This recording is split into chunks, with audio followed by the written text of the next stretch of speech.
이론도 없고 저는 이제 혼자와 나 싸워야 되는데 제가 우선 모든 사람에게 피해를 안 주고 나 혼자 스스로 살아갈 수 있는 방법이 음식점이었다는 거죠.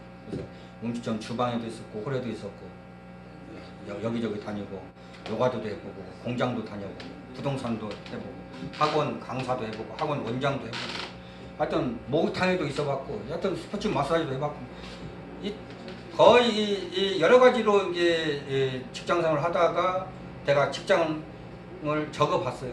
일주일도 되고 3일도 오고 한두 달도 하고 한 달도 다 그만두고 보름이나 그만두고 그런 직장을 다 적어봤더니 한 82군데 정도 됩니다. 직장 경험. 저는 의정부 덕계리에 신화상사로 라벨 회사로 들어갔습니다. 86년도였어요. 그때 제가 너무 괴로웠어요. 왜냐 내가 지금 공부를 해서 공무원 준비를 해야 되는데 내가 이 공장에서 일한다는 것이 너무나 괴로웠어요. 그래서 나름대로 책을 보지만 공부에 집중하다 보니까 거기에 일하는 사람과 인간관계가 안 된 겁니다. 왜? 생각이 따로 그건 놓아버려야 인간관계가 되는데 그래서 인간관계도 안 되고 내가 열심히 이제 나 할 일은 다 하지만 참 내가 어려운 상황 속에서 그때 내가 꿈을 내가 공부를 해야 되는데 못하는 그런 환경 속에서 한밤중에 달을 보고 통곡을 하고 울었습니다. 왜? 내가 공부를 해야 되는데 공무원 준비를 해서 내가 장가를 갈 준비를 해야 되는데 그 뜻을 못 이루고 이 환경을 내가 공부할 수 없는 상황이라서 그래서 너무나 눈만 뜨면 괴로웠어요. 괴로웠는데 그때 바둑 내가 바둑 경험이 없고 바둑을 초보 실력이었는데 그때 바둑을 이제 둘 줄 아는 사람하고 한번 바둑을 두면은 뭐 9점을 깔든 25점을 깔든 깔아면 다 치기만 합니다. 내가 초보기 때문에.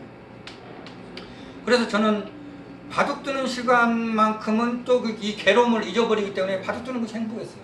그래서 이제 저는 바둑 좀 잘 두고 왜 치질까? 바둑을 잘 두어봤으면 하는 그런 마음을 가졌어요.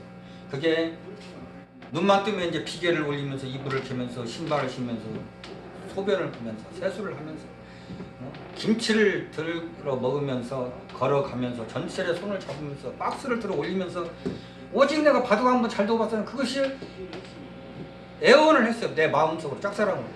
그래서 1년 반 동안 그렇게 애원을 했습니다. 거기 의정부 덕계리의 신화상사에서 1년 반 동안 일을 하다가 그렇게 바둑을 잘 두는 것이 소원을 하다가 금포로 직장을 옮기게 됐습니다.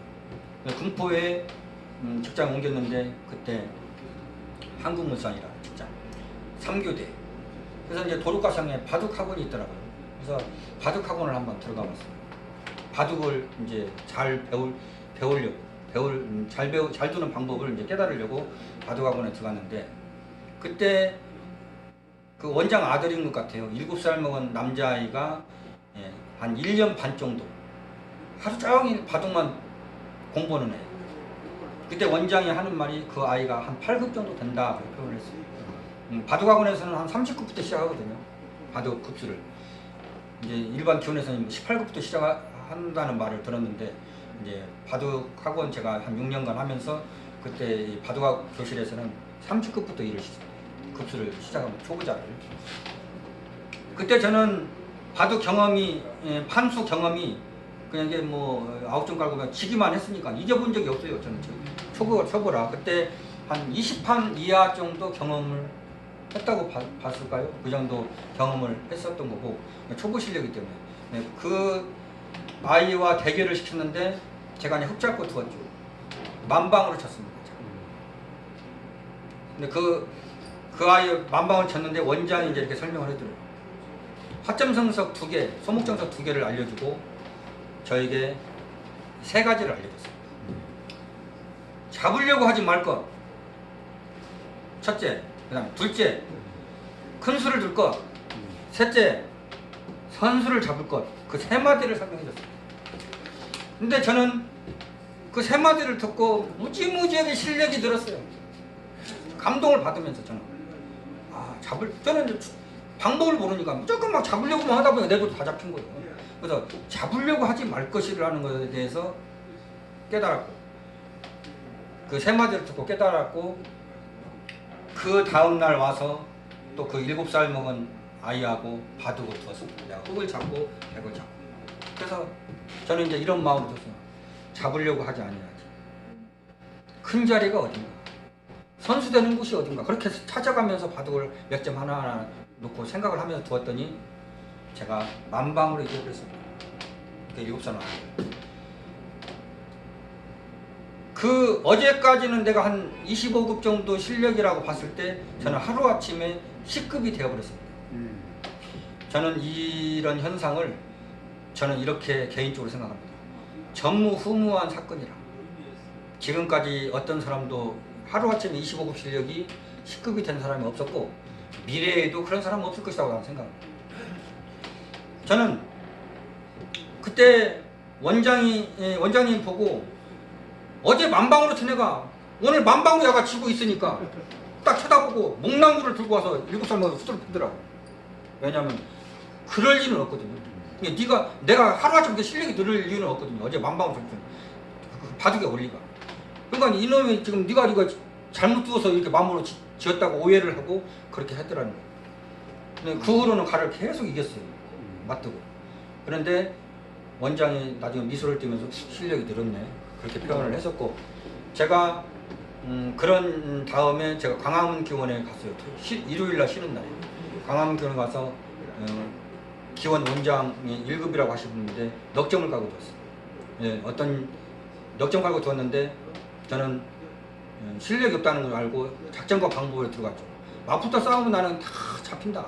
그러니까 될 수 있으면 서쪽에다 놓으면 동쪽으로 가고 남쪽에다 놓으면 북쪽으로 놓고 막 그렇게 작전과 방법을 두어가지고 제가 3판을 뒀는데 8집승 12집패로 2승 1패로 이겼어요. 근데 원장이 기원 원장님이 뭐라고 말씀하시냐면 그때 당시에 저를 5급 정도 되겠다 그 평가를 해주시더라고요.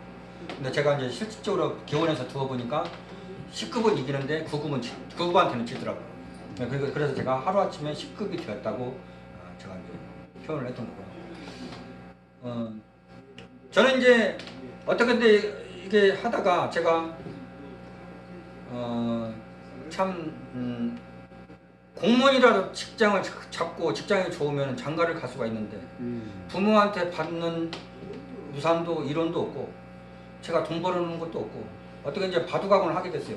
부천에서 바둑학원을 하게 됐는데 그때 300에 30만 원 월세가.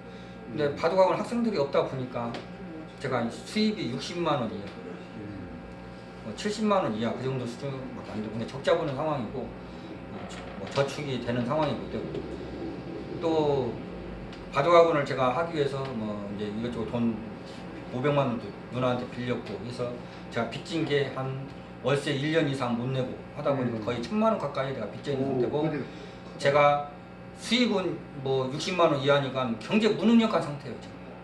내 집도 없고 아무것도 없는 상태에서. 근데 나이는 이제 97년도니까 61년 따진다면은 37이 됐어요. 37일 동안 우리 부모 형제들은 장가보는 생각을 할 수가 없습니다. 예, 진짜 경제 무능력한 상태이기 때문에 어느 여자도 시집을 올 수가 없다. 너한테 지금 경제 무능력한 상태니까. 예, 그런데 저는 장가를 어찌됐든 간에 경제 능력 있어가고 장가를 가야지 하면 나 100살 먹어도 못 가겠더라는 거예요. 제가 생각할 때에. 네, 그래서 그러나 내가 나이가 있으니까 이 상황에 어떻게 해서 내가 장가를 가야 되겠는데, 그래서 하나님께 교회를 그때 다니기 때문에 새벽 제단 40일 기도에 들어갔습니다. 하나님 나 장가 좀 보내주시고 기도에 들어갔어요. 왜요? 딱 기도해보고 하나님이 살아계실지 어쩐지 나 모르겠지만 어떤 현상이 일어나는가 보자 하고 기도를 들어갔습니다. 40일 기도 딱 마치고 나니까 교회 어떤 자매가 우리 바둑학원에 전화가 왔어. 아는 언니가 있는데 한번 만나보겠느냐. 근데 그 전화를 받고 내가 지금 이렇게 무능력한 상태인가, 그게 정상적인 여자 같으면 나한테 시집 오겠느냐 이거지. 그러나 저는 이제 이런 생각을 했어요. 그때 당시에 바둑은 하나의 병법이거든요. 자, 바둑은 정답이 있더라는 거죠. 예를 들어 1급 사활 문제를 10급 수준에서 바라보면은 정답을 찾을 길이 없어요. 근데 분명히 정답은 있더라는 겁니다. 내가 이렇게 악조건이지만 분명히 결혼할 수 있는 정답을 한번 찾아보자. 그런 마음으로 제가 삼국지를 읽어보니까 제갈공명, 손자범법, 바둑의 전술법을 사용해서 한번 장가를 가보자. 그렇게 한번 계획을 세우고 작전과 방법이다. 들어갔습니다. 그래서 일단 소개해준 자매를 만났습니다. 오늘 여자를 만난다고 하니까 어머니가 이제 물어보더라고. 갔다 오니까 어떤 여자냐 물어보니까 제가 이렇게 말을 했습니다. 부모님은 장로님 권사님이시고 오빠가 목사님이시고 형부가 목사님이시고 남동생은 서울대학교 나와요. 본인은 학원 강사라고 하더라. 그냥 그 말을 딱 듣고 어머니는 그런 여자가 너한테 시집 오겠느냐 하는 식으로 고개를 확 돌리는데 그 제스처는 못 올라갈 나무는 쳐다도 보지 말라 그런 제스처였어요. 그러나 저는 이제 작전과 방법을 짰는데 첫째 계획이 일단 집 전화, 그다음 핸드폰이 없는 시대이기 때문에 집 전화, 직장 전화번호를 받아보자. 그리고 헤어질 때는 만나는 장소와 시간을 정해놓고 헤어지자. 그게 계획 첫째 1단계 작전과 방법이었어요. 그렇게 해서 저는 이제 계획에 들어갔고 또 한 가지는 저 사람 마음을 긍정적으로 나를 끌어올리기 위해서는 내가 일단 편지를 한번 적어봐야겠다. 편지. 근데 편지를 내가 써봤어요. 근데 일단 그렇게라도 최선을 다해서 제가 장가를 갈 수 있도록 한번 도전하는 그 심정은 제가 100m 상공에서 소나무 가지를 하나 붙들고 살려고 하는 심정으로 저는 결혼을 하고 도전을 작전과 방법을 썼던 거고 도전했던 것입니다. 그런 심정으로. 그런데 제가 편지를 쓰려고 하니까 편지를 써본 경험도 없고 편지를 쓰려고 하니까 편지가 나오질 않습니다.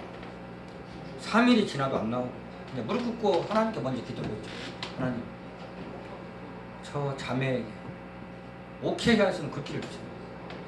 그렇게 기도하면서 편지를 딱 적으려고 하는데 편지가 나오지가 않아요. 일주일이 지나도 안 나오고 2주일이 지나도 안 나오고 한 달이 지나도 안 나오고 2달이 지나도 편지는